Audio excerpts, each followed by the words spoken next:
I wonder who decides, you know, that they don't want to see something that NGOs, because I've worked a lot with the NGOs after the theatrical run of the film, who have taken it to the remotest part of India, and we had screenings and people have related to the film. Having said that, I would first like to show you the clip of the film that I just released about 2 weeks back, because then I'll connect and come back to this, because let me show it first. Srinagar is finished. It's over, damn it. तुम नहीं, माँ नहीं, मैं नहीं. कोई वहाँ पर वापस नहीं जाएगा. और अगर मैं गर्लफ्रेंड नहीं ढूंढ रहा हूँ तो? जब भी तुम जाती थी, हर रात आता था मेरे पास.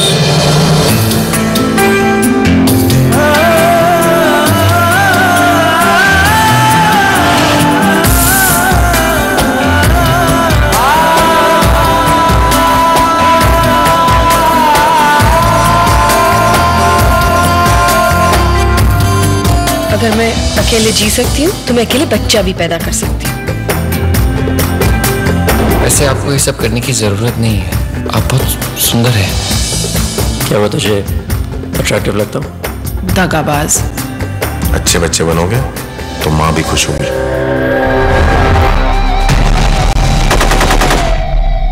किस बात से प्रॉब्लम है तुम्हें रुबीना? इस जन्नत में जीने की सजा से. At the age of 13, I was like a slut. मुझे कोई ऐसा चाहिए जिसे मैं पसंद हूँ. और तुम कौन हो? साला छक्का.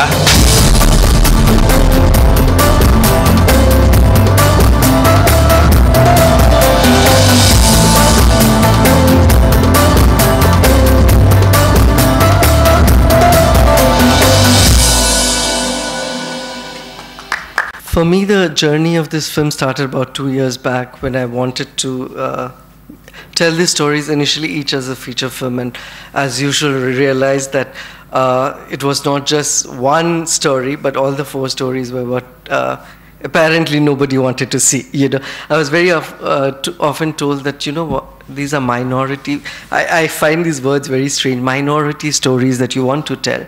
And, you know, one of the stories here deal with child sexual abuse, and 53% of Indian children face some form of sexual abuse, and 20% is, you know, violent. So that's minority. One of the stories here deals with displacement. 1/3 of the world's populations are displaced people. That's minority. The first story is about single motherhood. So motherhood is also a minority story. And of course, the last one is a story which talks about how homosexuality is criminalized in the country and how the police uses it. So you are supposed to be making a film which has stories which the majority does not connect with, and you are faced with again the same problem which I faced when I made my first film, that how do you make it? And I realized that, you know, I've been always making films independently, because the studio system, you know, the most of it have a certain thing of, you know, I feel that I'm not actually a restaurant. You know, when you go to a restaurant, you order chicken tikka and you say, I want it spicy and I don't want it spicy. I'm not doing that. You know, you're trying to make a film where through entertainment, you also want to tell something which you believe in, which you feel that as a storyteller, it's important for your own growth as a human being. And you learn more about the world and yourself more than trying to tell everyone, you know. And I decided that let me just try as an experiment to go on Facebook and put up a note that if you believe that this film needs to be made, you can contribute financially, right from $50 to, or contribute as crew and cast, you know.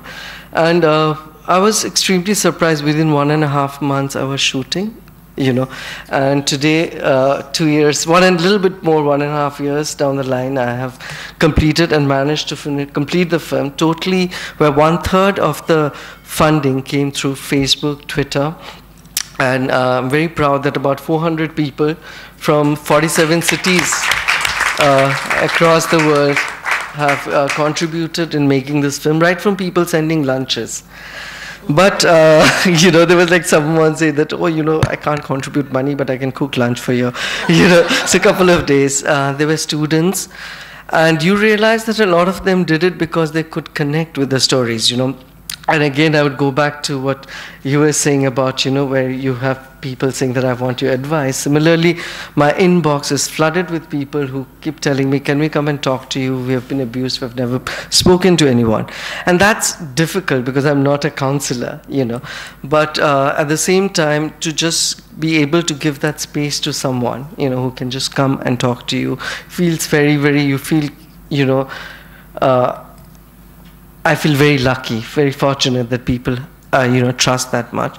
Having said that, I come back again to the first problem. You get to make the film. You know, you run the entire, you know, process. You find ways of doing it, but then comes the way how you put it back. You know, so even at that point, when you're trying to get distributors, you're constantly told, no, people don't want to see this. You know, this is not something that.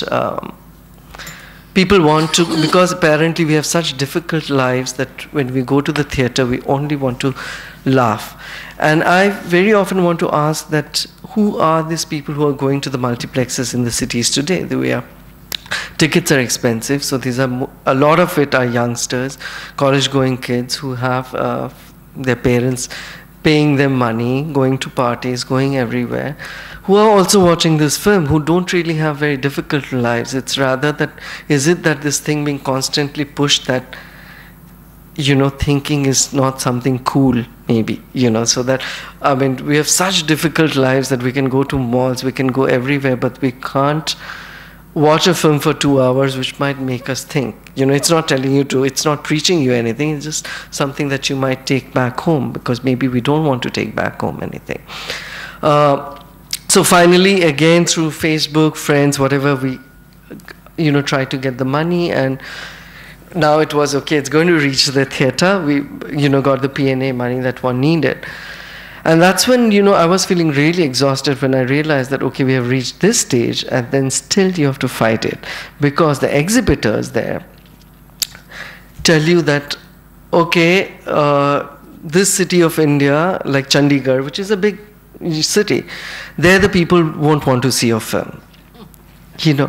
So there are people deciding, not even giving your film a chance to reach out. You know, they are not letting you, you know, we very often speak that these are word-of-mouth films. But if it does not perform the first 3 days, when your word of mouth is building up, you're sent to afternoon shows and morning shows. So how, I mean, I'm very, very sure that all the writers out here who are sitting there are sensitized enough, willing to incorporate characters, but there is, I think what needs to be done is to speak to the people who are sitting there, who are the deciding factors, who tell people that don't have these things in the serials, don't have these things, you know, in the films, you know, because information and, you know, this, it's not so difficult to get, you know, if you really want to. But it is such a fight all the time, you know, that even when you've gone through the entire racket, still you cannot reach because there are people who prevent you. You know, it's not just that. Being an independent filmmaker, you're fighting the fact that there are studios releasing the film at the same day, and they tell the exhibitors, I've been told specifically that, okay, we want 5 screens and you give him 1. If you don't give him that, we don't give you our next big film.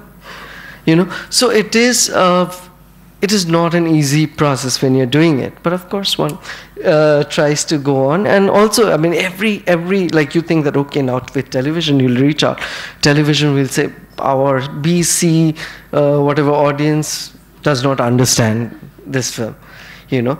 So I think it's very, very important to also realize and to address those people who pre-decide what the audience wants, to try and open up where you realize that, okay, you have all those things, which is important, but it's also important to push something which is trying to talk about things which is, you know, tell just stories which are very important stories to be heard.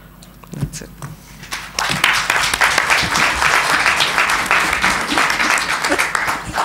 I have a very small suggestion on here.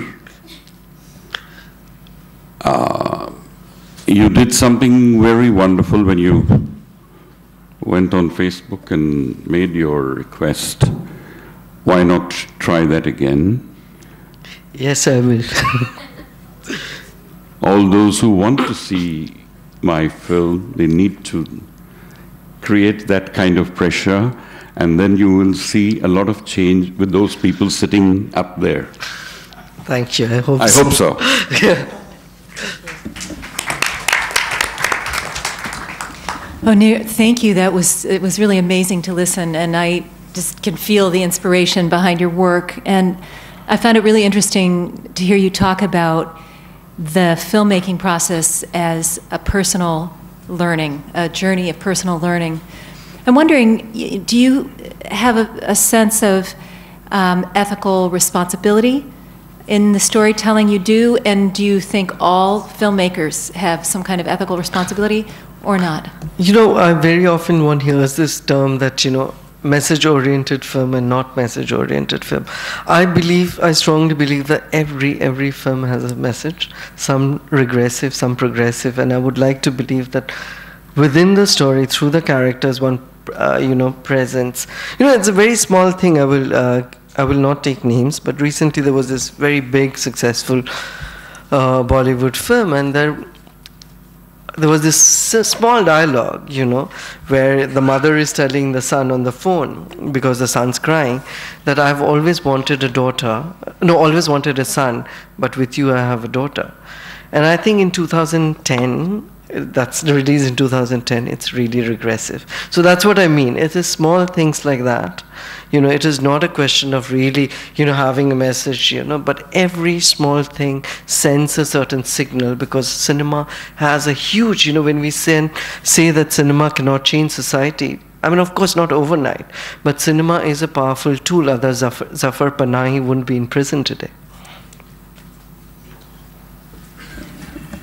Thank you. And now we're going to hear from Karen Tankoff.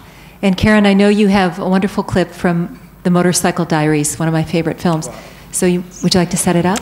I'm just going to set up this clip here. For some of you may be familiar with the film, some not. It's the story of the young Che Guevara and the motorcycle journey which he undertook with his best friend Alberto Granado in his late 20s. And he was a doctor. He had been in medical school, and I believe he was a resident at the time. And his best friend was turning 30 and wanted to undertake something substantial to mark the occasion of his finishing a decade of his life. And so he cajoled then Ernesto, the man who would become Che, into accompanying him on a 5,000-mile motorcycle journey from Argentina to Chile and ultimately to Peru. And so in Peru, they ended up being of service and using their medical skills at a leper colony. And that's the clip that you'll see here. Presentarle a nuestros voluntarios argentinos, el doctor Zoanne en vaciloscopía, ¿verdad? Así es. Creo que él podría ayudarnos en el laboratorio, doctor. ¿Por qué no va con él y le muestra? Por permiso. Encantado. Ernesto, tú me vas a ayudar en el hospital con las consultas clínicas. Aquí internamos a los más graves. Los trasladamos desde la zona sur. Y Oriena... Hola, doctor. Oiga, ¿y las operaciones las hacen de este lado también? Sí, en la sala del costado tenemos un quirófano. Ella es Elvia, hija de un paciente muy buena enfermera. ¿Cómo está? Sí, mejor, doctor. Entonces sigue con el mismo tratamiento. Sí. Doctor, entonces, ¿cuántos pacientes viven en la zona sur? Casi 600. ¿Todos peruanos? No, la gran mayoría. Pero también hay de Colombia, de Venezuela y de otros países de Sudamérica.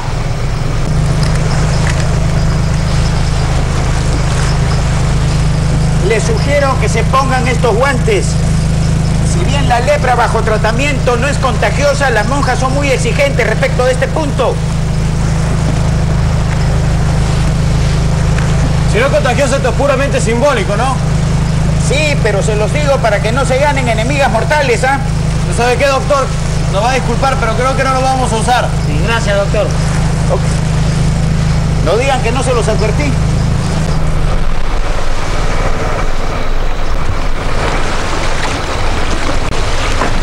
Saca las cajas. Pasen por acá, muchachos. Gracias, tal, gracias, sí. ¿La acabas rápido? Buenas tardes. Buenas tardes, doctor. Buenas tardes. Bienvenidos a San Pablo. Muy amable. Papá Carlito para servirlo. Me mencionen, ¿eh? Ernesto Guevara. Yo soy Alberto Granado, un gusto. Mucho gusto. Doctor, ¿usted no les explicó las reglas?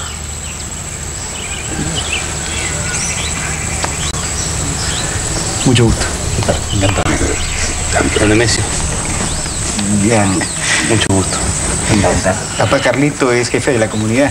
Ellos son médicos argentinos. Sí, firma. Encantado, ¿eh? Sí, Hasta luego.